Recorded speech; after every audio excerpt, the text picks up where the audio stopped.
लोग जो है ये कह रहे हैं कि हमारी जाति कम बताई गई है, हमारी जाति की संख्या ज़्यादा है, ये कह रहे हैं, तो लोग ये सोचेंगे कि हमारी संख्या ज़्यादा हो जिससे कि हमको ज़्यादा हिस्सेदारी मिले। ये तो स्वाभाविक बात है। ये जो है बैकफायर कर दिया, इसे समझने की ज़रूरत है और निश्चित ये आक्रोश होना ही है। जो चुनाव आएगा आगामी, तो उसमें आक्रोश होना ही है कि आप देखिए, बिहार में और देश में जो सियासी बिगुल है वो फूंक दी गई है। तमाम राजनीतिक दल अपने समीकरण के साथ आगे बढ़ रही है, लेकिन बिहार में एक बड़ा फैक्टर जातीय जनगणना है जिसको लेकर सियासत हो रही है। पार्टी जो सत्ता में है उनका मानना है कि ये तुरुप का एक्का साबित होगा, तो कई राजनीतिक दलों का मानना है कि ये बैकफायर करेगा और महागठबंधन की जो सरकार है वो इस पे पीछे जाएगी और जो मौजूदा समीकरण महागठबंधन बनाना चाह रही है वो कहीं से सफल नहीं होगा। हमारे साथ आम जनता पार्टी राष्ट्रीय के राष्ट्रीय अध्यक्ष हैं विद्यापति चंद्रवंशी जी, जहां सभी लोग समीकरण पर काम कर रहे हैं। क्या मानना है, इस जातीय जनगणना का क्या असर पड़ेगा और आप लोगों को लाभ होगा या हानि? देखिए, जातीय जनगणना ने अभी जो जातियां हैं जो पिछड़े समाज की, उसमें एक सवाल खड़ा कर दिया है। और आप देखेंगे कि लगभग सभी जातियों के करीब सभी जातियों के लोग जो है ये कह रहे हैं कि हमारी जाति कम बताई गई है, हमारी जाति की संख्या ज़्यादा है। तो ये तो एक विवाद पैदा हो गया था, जो निश्चित मैं समझता हूँ कि इन लोगों के सोच से परे एक विषय सामने आ गया है। अच्छा, और दूसरी तरफ अगर आप देखिएगा तो एक विरोधाभासी बात जो है निकल कर के सामने आ रही है, जो एक सवाल खड़ा करता है। ये है कि आप गौर करें तो पंचायती राज चुनाव में माननीय मुख्यमंत्री जी ने एक कानून बनाया था कि जो भी 2 बच्चों से ज़्यादा जिसके पास होगा, जो 2 बच्चे जिनके हैं उससे ज़्यादा जिनका बच्चा होगा, वो चुनाव में, पंचायती राज का चुनाव में इस पर प्रत्याशी नहीं हो सकते हैं।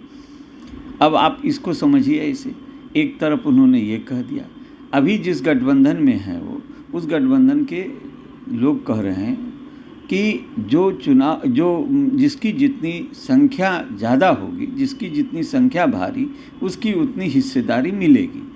तो ये समझने की बात है। एक तरफ आप ये कह रहे हैं तो लोग ये सोचेंगे कि हमारी संख्या ज़्यादा हो जिससे कि हमको ज़्यादा हिस्सेदारी मिले। ये तो स्वाभाविक बात है। और एक तरफ माननीय मुख्यमंत्री जी कह रहे हैं कि अगर तुमको 2 बच्चा से ज़्यादा हो गया तो तुमको चुनाव नहीं लड़ने देंगे।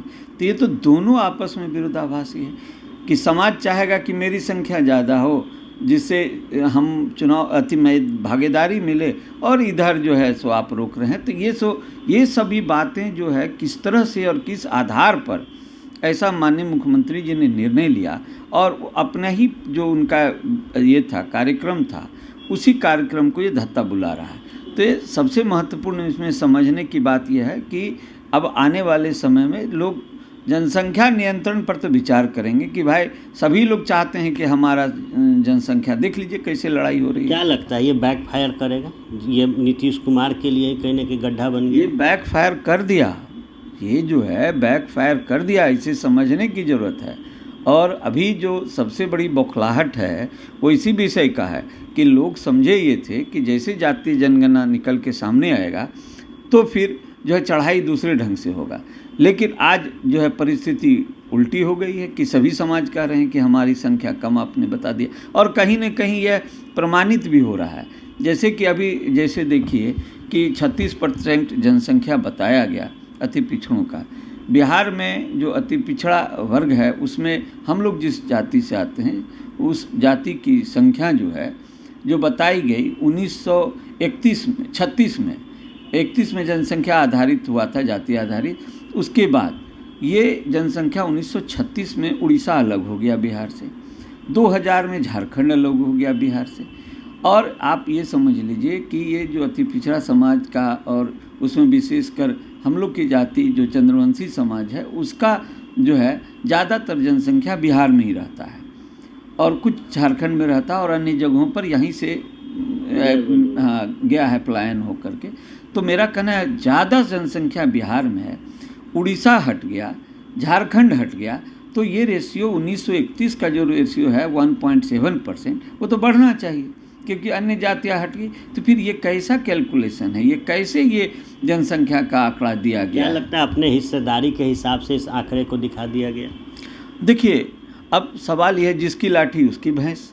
अब तो सरकार ने जो आंकड़ा दिया है उसमें पारदर्शिता तो तब आ सकती है और लोग जनता विश्वास में तब आएंगे जब आप पंचायत के स्तर पर उसका पब्लिश कर दीजिए, उसकी जनसंख्या, जाति आधारित जनसंख्या को पब्लिश कर दीजिए, और कम से कम एक ज़िले में आप एक पायलट प्रोजेक्ट चला के जनता को विश्वास में लेने के लिए प्रमाणित करना चाहिए सरकार को कि उसका जो जनसंख्या जो किया गया है जातीय जनगणना वो सही है। वो पायलट प्रोजेक्ट दिखा के भी आप दे सकते हैं और पंचायती राज में भी आप लिस्ट लगा करके बता सकते हैं, जिससे जिस तरह महागठबंधन, जिस तरह महादलित जब हुआ था उस समय पंचायत में इस तरह का आंकड़ा दर्शाया गया था। हमने देखा कि लंबे वक्त से आप जाति देखकर मत करो मतदान, सभी समस्याओं का ही समाधान, सभी वर्ग सभी जाति के लोग के बीच में जाते हैं। क्या इस गणना को लेकर सभी वर्ग में नाराज़गी है? सभी वर्ग चाहते हैं कि सरकार को इसका जवाब दिया जाएगा?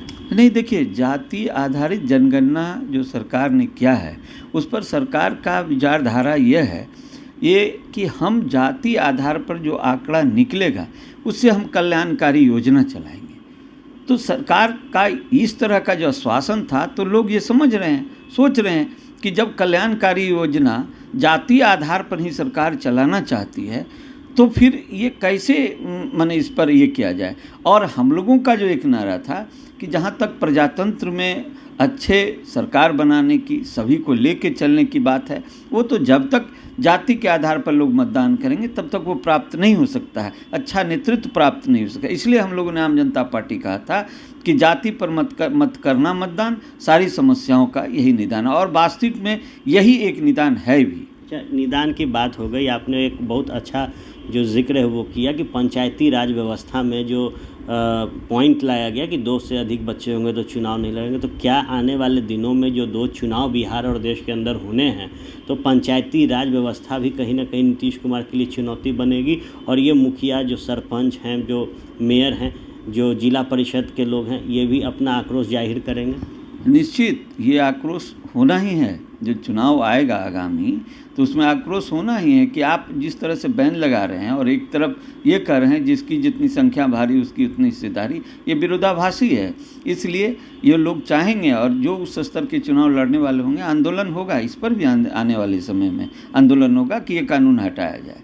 देखिए, आंदोलन होगा, कानून हटाने की भी बात होगी। जो जातीय गणना की रिपोर्ट आई है वो बैकफायर कर चुका है, और इसका खामियाजा नीतीश सरकार को भुगतना पड़ेगा। जिस आनन फानन में, जिस रेशियो के तहत, जिस आधार को बनाकर ये गणना किया गया, 1931 मॉड्यूल जब ली है सरकार, तो विभाजन क्यों भूल गई? और विभाजन अगर भूल गए तो उन जातियों पर विशेष तौर पर फोकस क्यों नहीं किया गया जो विभाजन के बाद भी बड़ी संख्या में बिहार में है?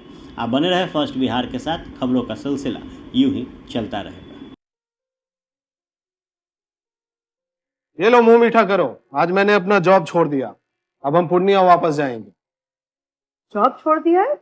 मतलब ये घर कैसे चलेगा? हम करेंगे क्या? और माँ बाबूजी क्या बोलेंगे? इसलिए मैं एक और मिठाई का डब्बा लाया, अपने बिजनेस के लिए लोन अप्रूव हो गया। अरे लोन अप्रूव हो गया वो तो ठीक है, लेकिन पूर्णिया में हम रहेंगे कहाँ? अपना घर भी तो नहीं है वहाँ।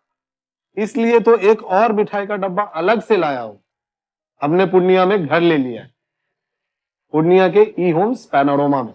पूर्णिया में पैनोरमा ग्रुप लेकर आए हैं ई होम्स पैनोरमा, बड़ा घर, आलीशान जिंदगी और अत्याधुनिक सुविधाओं के संग। अरे अरे, अब क्यों मुंह मीठा करवा रही हो? क्योंकि हम घर वापसी जो कर रहे हैं। घर वापसी की खुशी पूर्णिया में ई होम्स पैनोरमा के संग। ई Homes Panorama, luxurious lifestyle redefined.